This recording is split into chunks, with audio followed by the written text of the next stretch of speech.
खूब मन लगा के पढ़ाई करना, मैं तुम्हारे लिए बहुत मेहनत करता हूँ।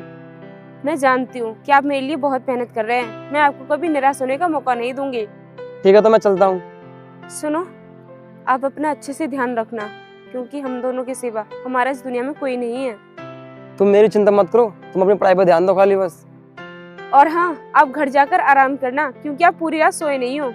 ठीक है तो चलता हूँ मैं अब। ठीक है, आप आराम से जाना।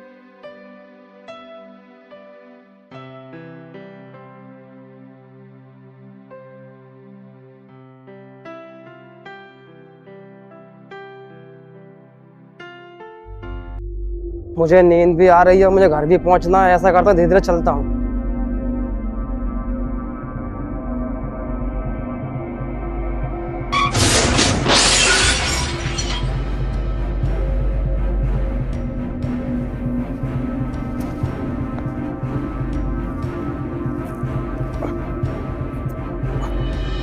मुझे किसी की हेल्प की जरूरत है, मुझे किसी को बुलाना होगा। मेरे सर में बहुत दर्द हो रहा है। किसको बुलाऊं? अपनी बीवी को? नहीं नहीं, उसकी सारी मेहनत खराब हो जाएगी, मैं उसको नहीं बुला सकता।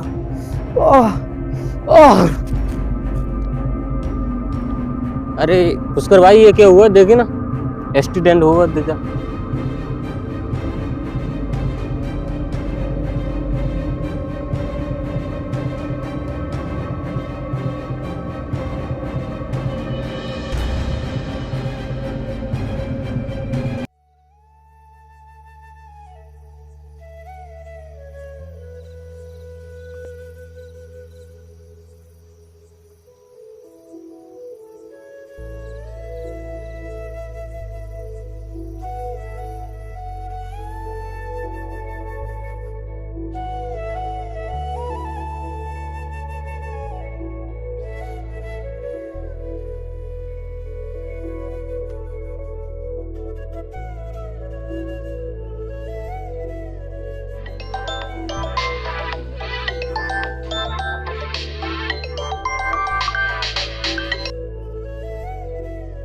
हेलो, आपके पति का एक्सीडेंट हो गया है और उनकी मौत हो गई है। क्या? ऐसा नहीं हो सकता, मैं मान ही नहीं सकती।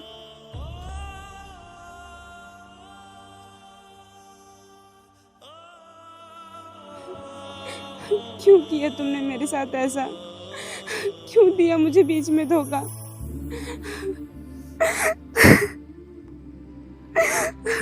क्यों किए थे तुमने मुझसे झूठे वादे?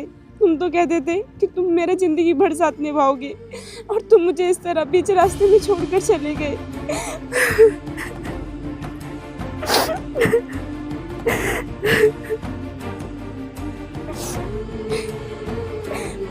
और तुम्हारा सपना भी अधूरा रह गया।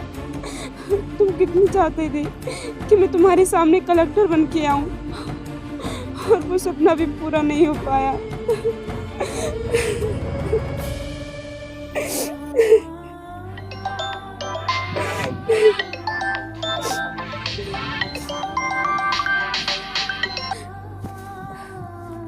Hello, hello. अनुष्का बोल रही हो क्या? जी डॉक्टर साहब। हाँ, वो आपकी रिपोर्ट आ चुकी है। आपका तीसरा महीना लग चुका है। क्या? तीसरा महीना लग चुका है?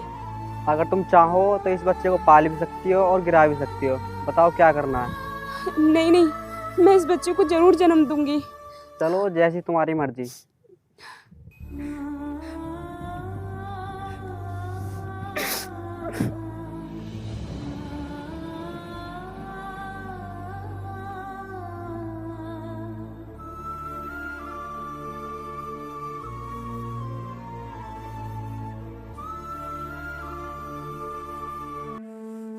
अरे भैया, आप मुझे भारी मिल गए। मैं आप ही के पास आ रही थी।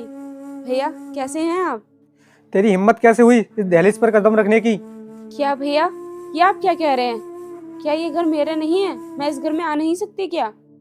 इस घर से तेरा नाता जब ही खत्म हो गया था, जब इस घर से तू मुंह काला करके भागी थी। तो मैंने गलत क्या किया? आपने भी तो लव मैरिज की थी ना? जिस लड़की से मैंने लव मैरिज करी है वो बहुत अमीर घर की लड़की है, और तू एक गरीब लड़की के साथ भागी थी। उस लड़के ने मेरे लिए बहुत मेहनत की है, और अब वो इंसान इस दुनिया में नहीं है। वो तो मैं तेरी सफेद साड़ी देख कर ही समझ गया था कि तू विधवा हो चुकी है। भैया, मुझे एक सहारे की ज़रूरत है। अब तो मैं विधवा हो चुकी हूँ। मुझे घर खर्च और अपनी पढ़ाई पूरी करने के लिए पैसे चाहिए।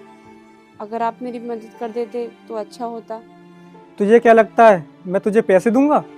भैया, उम्मीद लेकर तो यही आई थी मैं आपके पास कि आप मुझे पैसे देंगे। मुझसे किसी तरह की उम्मीद मत रखना तू। क्या भैया, आपने मुझे इतना पराया कर दिया? मैं तुझे अपने दिल और दिमाग से निकाल चुका हूँ। मैं भूल गया हूँ कि मेरी कोई बहन थी। भैया, मुझे मदद की ज़रूरत है क्योंकि मैं प्रेग्नेंट हूँ। अब तो तेरी मैं चाह कर भी मदद नहीं कर सकता। और चली जा यहाँ से इस कलंक को लेकर। भैया, आप मेरे बुरे वक्त में भी मेरी मदद नहीं कर सकते? कैसे भाई हैं आप? देख तू मेरी बात मान, कहीं दूर जाकर इस बच्चे को गिरा दे। नहीं, ये क्या कह रहे हो आप? मुझे तो यकीन ही नहीं हो रहा है कि आप इस बात को कह रहे हो। हाँ मैं कह रहा हूँ, क्योंकि किसी गरीब का गंदा खून इस चार दीवारी में जन्म नहीं ले सकता। बस भैया, बहुत हुआ, इससे ज्यादा अब मैं और नहीं सुन सकती। हाँ तो चली जा यहाँ से। इस घर की चौखट पर कभी दोबारा लौट कर मत आना। हाँ हाँ, जा रही हूँ, लेकिन इस बात का जवाब तो मैं वक्त आने पर दूंगी।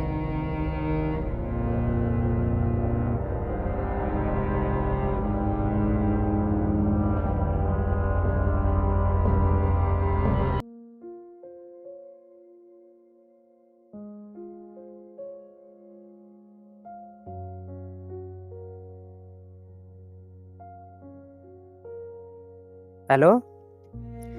हाँ वो मैं मनोज के घर पे जा रहा हूँ। वो ख़त्म हो गया था ना, इसलिए मैं उसके घर पे घूमने के लिए जा रहा था। कुछ काम था क्या? चलो मैं वहाँ से होके फिर आता हूँ, ठीक है? सही।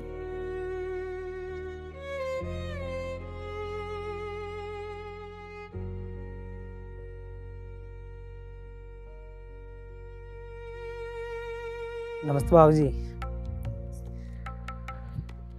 भाई साहब के बारे में पता चला था, कैसे हो गया ये सब? मुझे नहीं पता कि ये सब कैसे हुआ। मैं तो अपनी पढ़ाई में लगी हुई थी। भाभी जी, भाई साहब जब भी मुझे मिलते थे वो मुझसे कहते थे कि मेरी बीवी बहुत पढ़ी लिखी है और मैं उसे जरूर कुछ ना कुछ बना कर रहूँगा। उनकी यही यादें तो मुझे जीने नहीं दे रही हैं। तो भाभी जी अब आपका क्या विचार है और आपकी तैयारी का क्या होगा? अब मैं अपनी पढ़ाई यहीं पर ख़त्म कर दूंगी और इस बच्चे की परवरिश करूंगी। ऐसा क्यों भाभी जी? वैसे आप ये गलत कदम उठा रही हो। अब मैं पढ़ाई करूंगी अपनी या फिर इस बच्चे को पालूंगी। मेरे लिए मेरी ज़िंदगी में सबसे पहले मेरा बच्चा है, उसके बाद है पढ़ाई। ये बात तो आपकी ठीक है भाभी जी, लेकिन भाई साहब के सपनों का क्या होगा? उन्होंने आपके लिए इतने सपने देख रखे थे। उनका सपना तो ये बच्चा भी पूरा कर सकता है। नहीं भाभी जी, अगर आप पढ़ाई छोड़ दोगी तो भाई साहब की आत्मा को शांति नहीं मिलेगी। तो फिर आप ही बताइए भैया, मैं क्या करूं? मेरे तो कुछ भी समझ में नहीं आ रहा है। आप इस बच्चे को भी पालो और पढ़ाई भी कीजिए, मैं आपकी हेल्प करूँगा, आप मुझ पर भरोसा रखिए। मेरी मदद तो मेरे अपनों ने नहीं की, तो आप तो फिर भी बहुत दूर के हो। भाभी जी, हमारी दोस्ती बहुत गहरी थी और आपने दूर का बोलकर आज मुझे पराया कर दिया। भाई साहब, मेरे कहने का मतलब ये नहीं था, आप तो मेरी बात का बुरा मान गए। भाभी जी, मैं तो आपकी हर तरह से हेल्प करने के लिए तैयार हूँ। ठीक है, मैं चलता हूँ।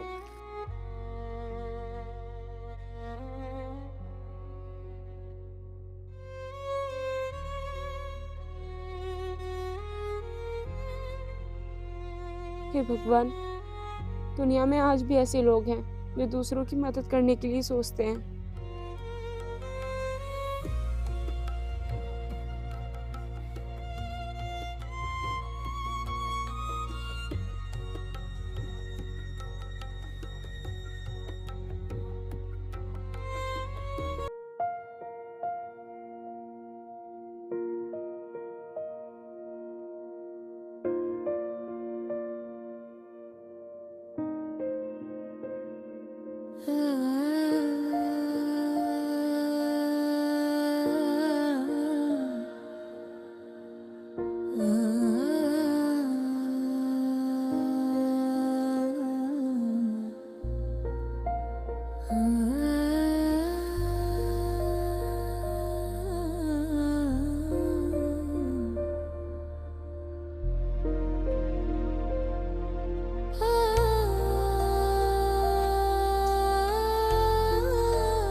पवन गाड़ी रोकना।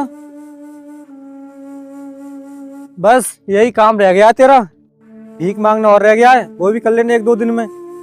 जब आपको मुझसे मतलब ही नहीं है तो फिर क्यों आ जाते हो बार बार मेरी जिंदगी में दखल देने के लिए? मैं भीख मांगू या लकड़ी बीनूं, मैं कुछ भी करूं, आपसे मतलब? तूने मेरी बेइज्जती करा रखी है। मैं एक फैक्ट्री का मालिक हूँ और तेरे हालात हैं भिखारियों वाले। तू इस क्षेत्र को छोड़कर कहीं दूर क्यों नहीं चली जाती? आपको मेरी जिंदगी से क्या लेना है? मैं कहीं भी जाऊं, कहीं भी रहूं। अरे लोग कहते हैं ना, इतने बड़े आदमी की बहन सड़कों पर लकड़ियां बीनती रहती है। ये आपकी गलती है, आपने मेरी मदद नहीं की। आपका फर्ज था ना मेरी मदद करने का, लेकिन आपने अपना फर्ज नहीं निभाया। लोग तो ताने देंगे ही, लोगों के ताने सुनते रहो फिर। तू एक नकारा बेशरम लड़की है, तू जिंदगी में कुछ नहीं कर सकती। एक दिन तेरी हालत ऐसी हो जाएगी और तू हमारे रिश्ते पर कलंक है। चलो पवन चलते हैं।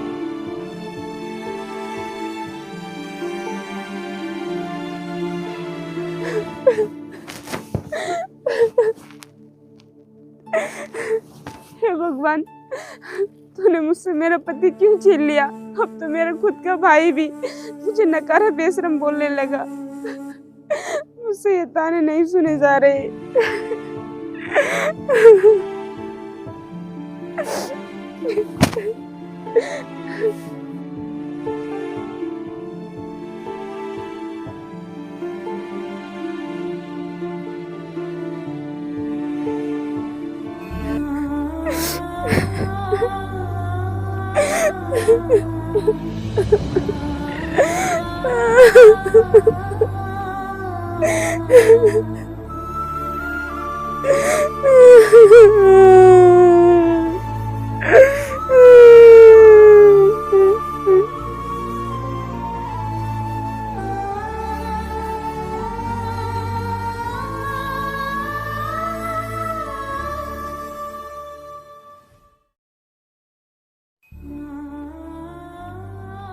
क्या हुआ भाभी जी, आप रो क्यों रही हो? किसी ने आपसे कुछ कहा है क्या? हाँ, मेरे अपने ही मुझे ताना देते हैं। आज सुबह जो बातें मेरे भैया ने मुझे बोली, वो बातें मैं मरते दम तक नहीं भूलूंगी। अच्छा, ऐसा क्या बोल दिया था उन्होंने? मैं सड़क पर लकड़ियाँ इकट्ठी कर रही थी, तभी अचानक से मेरे भैया आए और उन्होंने मुझे बहुत खड़ी खोटी सुनाई। बहुत उल्टा सीधा बोल रहे थे वो मुझे। एक बात बोलूं भाभी जी? कहो, क्या कहना चाहते हो? वैसे भाभी, ये लकड़ियाँ लेने बाहर मत जाया करो, लोग देखेंगे फिर तुम्हें बुरा भला बोलेंगे, फिर तुम उनकी बातों पर ध्यान दोगी और इसी वजह से आपकी पढ़ाई खराब हो जाएगी। और मैं क्या करूं? अगर मैं लकड़ी नहीं बीनूंगी तो 2 वक्त की रोटी कैसे खाऊंगी? भाभी जी, मैंने तुम्हारा साथ देने का वादा किया है ना, तो मैं तुम्हें गैस चूल्हा ला कर दूंगा, फिर तुम्हें लकड़ी बीननी नहीं पड़ेगी। नहीं, तुम अपने एहसान के नीचे मुझे इतना मत दबाओ कि मैं जिंदगी भर एहसान को चुका ना पाऊं।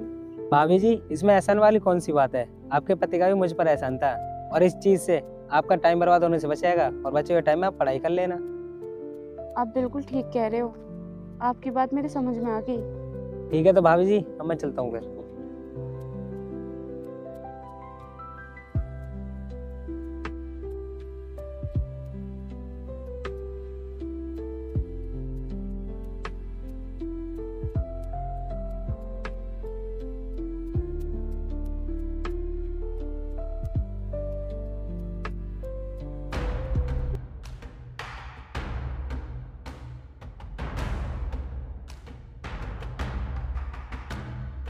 अरे पवन, ये तो वही लड़का है ना जो मेरी बहन से रोज मिलता है।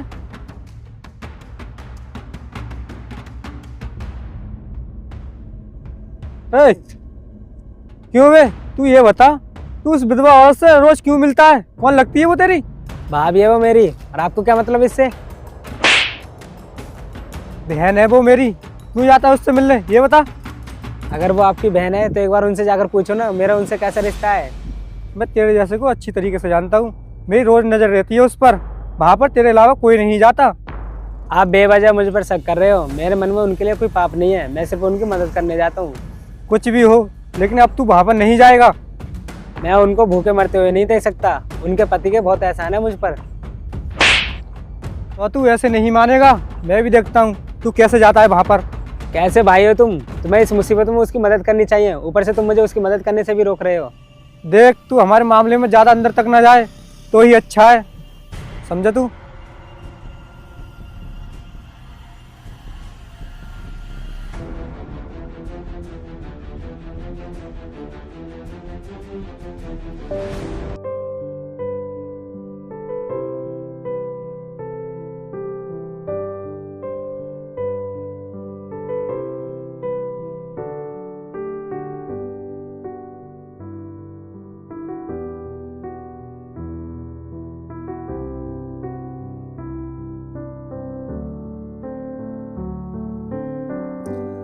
भाभी आप आराम करिए और ये लीजिए दवाई, टाइम से खा लेना।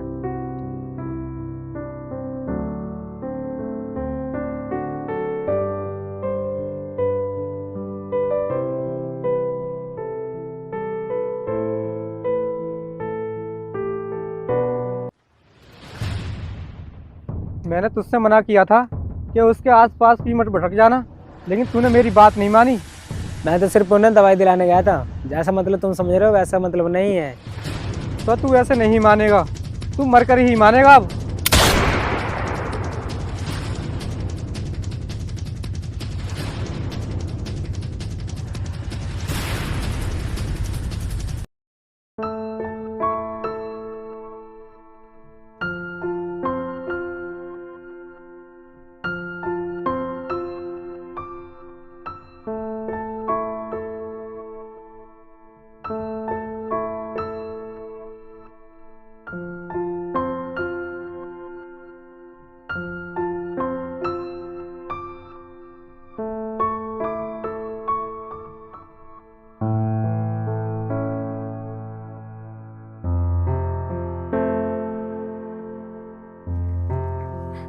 मेरा एक ही सहारा था, भाई जैसा देवर, उसको भी भगवान ने मुझसे छीन लिया।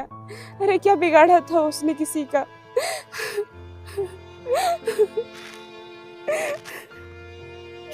मैं क्या करूं, कहाँ से करूं पैसों का इंतजाम, कहाँ से करूंगी अपनी पढ़ाई, कहाँ से अपने बच्चे को पालूंगी।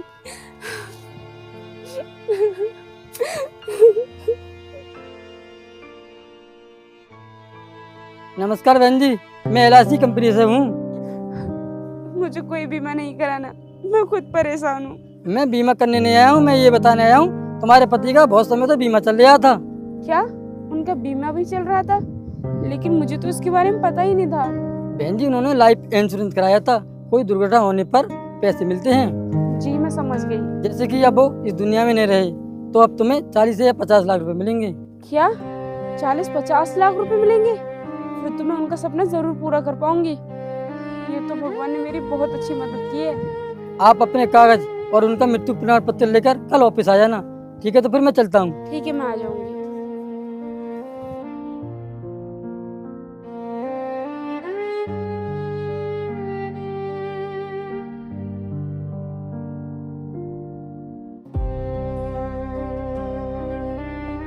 पवन, पूरे 5 साल हो चुके हैं, लेकिन हमारी कंपनी का ताला नहीं खुला है। अगर ऐसे ही चलता रहा तो हम तो बर्बाद हो जाएंगे। अगर फैक्ट्री 5 साल से सीज है तो हमें कुछ ना कुछ करना पड़ेगा। फैक्ट्री में कुछ लोग 2 नंबर का काम कर रहे थे, इसीलिए एक छापा पड़ गया। मैं अच्छी तरीके से जानता हूँ, वो 2 नंबर का काम नहीं कर रहे थे, बल्कि तुम कराए थे 2 नंबर का काम। अरे यार, कुछ भी, उस बारे में तो मुझे कुछ पता भी नहीं था। तो तुम मेरी बात सुनो, अगर तुम बर्बादी से बचना चाहते हो तो। हाँ तो बताओ, बचने के लिए ही तो तुम्हें बुलाया है। जिले में जो DM थे उनका ट्रांसफ़र हो चुका है, अब कोई नए DM साहब आए हैं, हम उनके पास चलते हैं बात करने। ठीक है, चलो।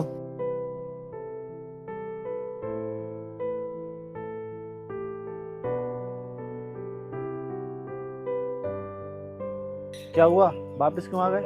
ये जो DM है ना, ये हमारी फैक्ट्री नहीं खुलवा सकती और ना ही उस पर लगे हुए चार्ज को हटवा सकती हैं। तुम इतने विश्वास से कैसे कह सकते हो? क्योंकि ये मेरी बहन है और तुम तो जानते ही हो, मैंने अपनी बहन की मदद नहीं की थी, इसलिए ये मुझे धमकी देकर गई थी।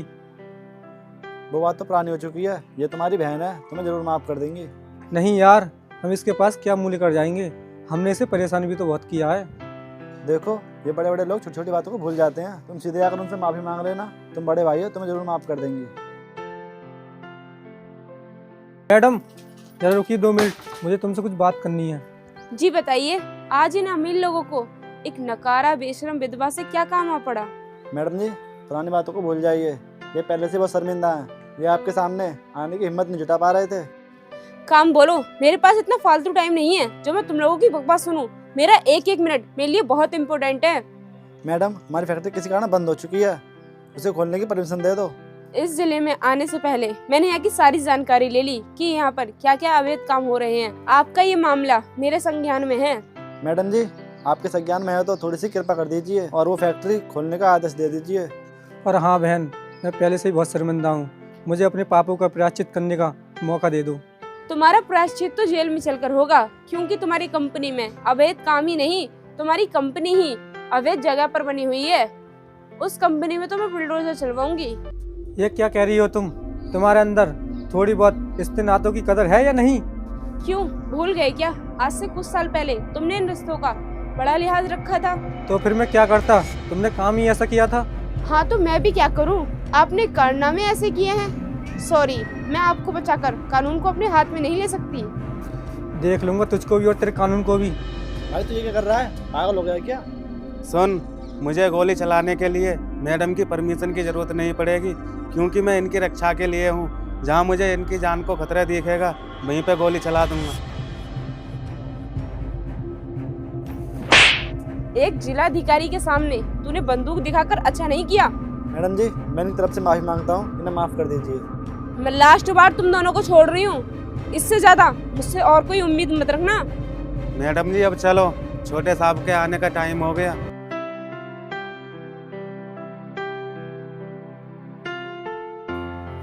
Good afternoon mom. Very good afternoon बेटा। तुम्हें यहाँ पर आने की क्या जरूरत थी? मैं अंकल को थोड़ी देर में भेज ही रही थी तुम्हें लेने के लिए। मॉम आप बहुत लेट कर देती हैं, इसलिए मैं अकेला ही आ गया। बेटा आज तो अकेले आ गए, लेकिन आज के बाद अकेले कभी मत आना, क्योंकि इस एरिया में हमारे दुश्मन बहुत हैं। लेकिन मॉम माई तो किसी से दुश्मनी नहीं है। तू नहीं जानता बेटे, आजकल अपने ही दुश्मन हैं। चल बेटे हम यहाँ चलते हैं। चलो ऑफिसर। ये इसका ही बेटा था ना? जब वो उसको बार बार मॉम कह रहा था तो उसी का बच्चा होगा ना। तू टेंशन मत ले, अब तो हमको परमिशन मिलकर ही रहेगी, क्योंकि इसका बच्चा हमें परमिशन दिलवाएगा।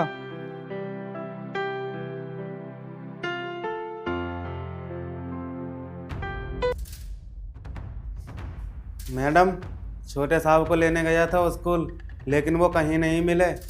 क्या ये क्या कह रहे हो तुम? कहाँ गया है मेरा बेटा? मैडम, मैंने हर जगह पूछताछ की, लेकिन उनका कहीं पता नहीं चला। अरे ये किसका मैसेज है? ये तो मेरे भाई का मैसेज है। अगर तू अपनी बेटी को बचाना चाहती है तो कंपनी के कागज लेकर इस लोकेशन पर आ जा। क्या हुआ मैडम, कुछ पता चला? मेरा भाई इतना गिर जाएगा ये मैंने कभी नहीं सोचा था। ये देखो। आप चिंता मत कीजिए मैडम, मैं छोटे साहब को बिल्कुल सही सलामत ढूंढ कर लाऊंगा। ठीक है सर, संभल कर जाना, और कोई दिक्कत दिखाई दे तो मुझे फ़ोन कर देना, मैं ऑर्डर के कागज़ लेकर आ जाऊंगी। जाओ।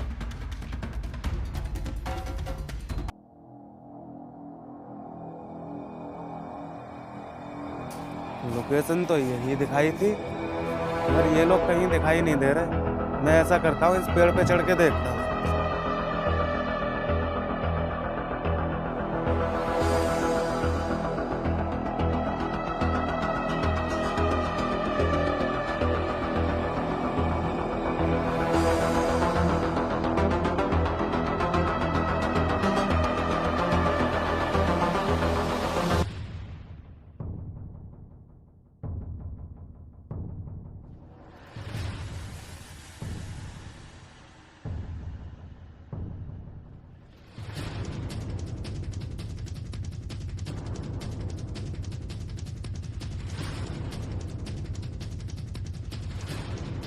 पवन, चारों तरफ नजर मारते रहो, खतरा किसी भी तरफ से आ सकता है।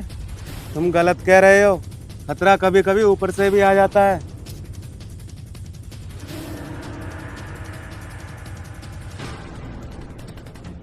मैंने तुमसे बोला था ना कि पैसे लेकर आना, और तुम बिना पैसे के ही आ गए। मैं इस बच्चे की खोपड़ी उड़ा दूंगा अभी। नहीं, तुम इस बच्चे के साथ कुछ मत करना, मैं अभी पैसे मंगाता हूँ।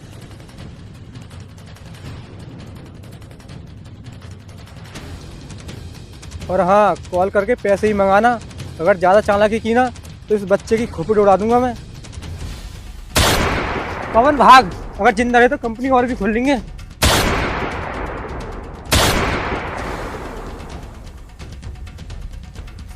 अगर मैं चाहूँ तो तुम दोनों को यहीं पे ख़त्म कर सकता हूँ, लेकिन मैं तुम्हें कानून के जरिए सज़ा दिलवाऊंगा, क्योंकि हम कानून के रक्षक हैं। हम कानून नहीं तोड़ते, इसलिए तुम्हारे पैर में गोली मारी है, सीने में नहीं।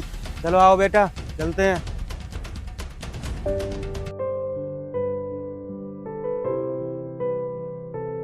ये लीजिए मैम साहब, आपके छोटे साहब आ गए। बेटा तू ठीक तो है? तुझे कुछ हुआ तो नहीं? Thank you so much officer, जितना मैंने सोचा नहीं था तुमने उससे ज़्यादा अपना फर्ज निभाया।